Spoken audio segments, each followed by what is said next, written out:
Welcome to The Explainer. Today, we're asking a pretty huge question. What if one single piece of tech could totally rewire our entire financial system? We're going to be diving deep into blockchain and money, and our guide for this journey is the work of ARA KARYAN, a lecturer and researcher in financial technology. Okay, let's start with just one number, 7.5%. So, what is that? Well, according to the research we're looking at, that is the slice of the entire US GDP that gets eaten up by the costs of just running our financial sector. Think about that. That is an enormous amount of money. And that 7.5% brings us to our first section, the friction in finance. You know, that number is what experts call friction. It's the cost of all the middlemen, the delays, the old school kind of clunky stuff that's just baked into the system we all use every day. A system that, frankly, has some really stubborn, long-standing problems. And yeah, the problems they're pretty significant. We're talking about everything from ridiculously high fees and way too much risk concentrated in just a few big companies, to the fact that it can still take days for a simple transaction to settle.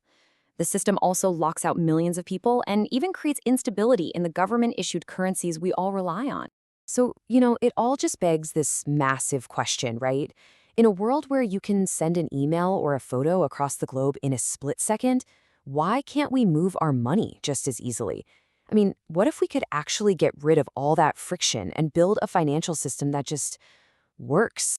So that search for a better way brings us to our next section, solving the trust riddle.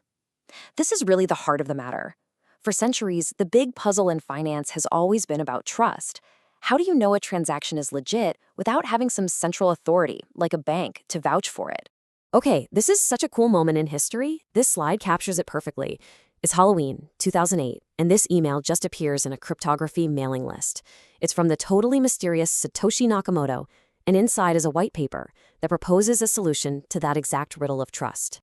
And here's the big idea, right from Satoshi's email. I've been working on a new electronic cash system that's fully peer-to-peer with no trusted third party. It sounds so simple, but think about what that means. To completely cut out the middleman, that was a genuinely radical idea. And this is the moment that abstract idea became deliciously real. A programmer paid 10,000 Bitcoin for 2 pizzas. Now that sounds absolutely insane today, but this was the first time anyone had ever used it to buy something in the real world. It proved the whole concept could actually work. It was the pizza that basically launched a global asset class. So that brings us to section 3, how blockchain works. So how does this technology actually pull it off? How does it solve that fundamental problem of trust without a bank sitting in the middle? Well, it's not just one thing. It really boils down to 3 key innovations that all have to work together. You put these 3 pieces together, and you get a completely new way to build trust. Okay, first up is what's called an auditable database, or a public ledger. The easiest way to think about it is like a digital record book that's shared with thousands of people. Every transaction gets added as a permanent, time-stamped entry, and once it's in there, it can never, ever be changed. It's completely transparent. The second piece is the consensus protocol. Now, this is basically the rule book for the whole network. It's how all of those thousands of participants can look at a new transaction and agree, yep, this is legit, add it to a book. This is the clever bit that replaces the bank's job as the central verifier. And finally, the glue that holds this whole thing together and makes it secure is cryptography. We're talking about really advanced math, stuff like hash functions and digital signatures, that locks down the network, proves who owns what, and makes that digital ledger basically impossible to cheat. Now, I really love the analogy on this slide. It asks us to picture blockchain technology as this massive, powerful root system in the ground. And from that one single root, you've got 2 giant trees growing. On one side, you have the whole world of crypto, and on the other, you have the world of fintech. They might look different, but they both spring from the exact same source code, the same idea.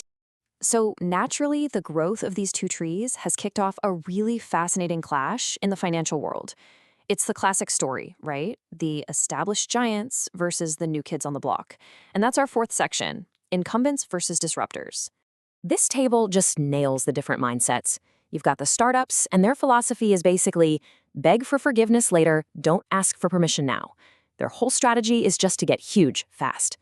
Then you have the incumbents, the big banks. They always ask for permission, they move slow, and they're mostly looking at this new tech as a way to protect their existing business. But here is the critical takeaway. This is not a fringe movement anymore. The big players, the incumbents, are officially off the sidelines. They see the market size, they see the trading volumes, and they are actively moving into this space to figure out how to get a piece of the action. Which brings us to our final section, the road ahead. Because for all this growth and all this excitement, it's so important to remember that we're still in the early innings here. So what does the future actually look like? What are the big roadblocks that still need to be cleared? And let's be honest, that list of hurdles is pretty long. The technology itself needs to get way faster to handle a global scale. There's still huge questions about privacy and security, but maybe the biggest challenge of all is that we need clear rules of the road, actual legal frameworks so everyone knows how to operate safely and legally. And making those rules is incredibly complicated. This diagram here really helps explain why. See, any regulation for blockchain is got in this constant four-way tug-of-war between what the market wants, what the law says, what society expects, and what the technology's code will actually allow. When you step back and look at the big picture, what this entire movement really represents is this profound shift in something incredibly human, trust. It's a potential move away from placing our trust in familiar people and institutions to placing our trust in cold, hard, verifiable math. And that brings us to the final provocative question that comes out of the work by researcher ARA KARYAN. This technology isn't just another small upgrade. It's a potential catalyst to rebuild our financial system from the ground up. So the big question it leaves us with is this: are we ready for a world where our money, our assets, our entire financial system is built not on institutions we know, but on lines of code?